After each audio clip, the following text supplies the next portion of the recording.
ঢাকা শাহজালাল আন্তর্জাতিক বিমানবন্দর বাংলাদেশের আকাশপথের প্রাণকেন্দ্র। 1980 সালে এটি চালু হয় ঢাকা আন্তর্জাতিক বিমানবন্দর নামে। তেজগাঁও বিমানবন্দরের সীমাবদ্ধতার কারণে এটি ছিল বাংলাদেশের আধুনিক এভিয়েশনের প্রথম পদক্ষেপ। 1983 সালে রাষ্ট্রপতি জিয়াউর রহমানের নাম অনুসারে এর নাম পরিবর্তন করে রাখা হয় জিয়া আন্তর্জাতিক বিমানবন্দর। এই নামকরণ ছিল বিএনপি সরকারের রাজনৈতিক প্রভাবের প্রতীক এবং এই পরিবর্তন বিতর্কের জন্ম দেয়। 2010 সালে আবার বয়ে যায় পরিবর্তনের হাওয়া। আওয়ামী লীগ সরকার এটির নাম রাখে হযরত শাহজালাল আন্তর্জাতিক বিমানবন্দর।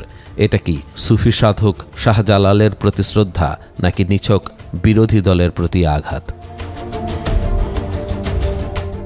জিয়া আন্তর্জাতিক বিমানবন্দর থেকে হযরত শাহজালাল আন্তর্জাতিক বিমানবন্দর নামকরণের জন্য প্রায় 1200 কোটি টাকা খরচ হয়েছে বলে একাধিক সূত্রে উল্লেখ রয়েছে।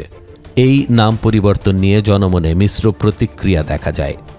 দেশের সাধারণ জনগণ একে অহেতুক অপচয় বলে মনে করেন এবং শঙ্কা প্রকাশ করেন ভবিষ্যতে কি আবার জাতীয় অর্থ অপচয় করে এর নাম পরিবর্তন করা হতে পারে। মোহাম্মদ নেসার, বাংলাদেশের খবর।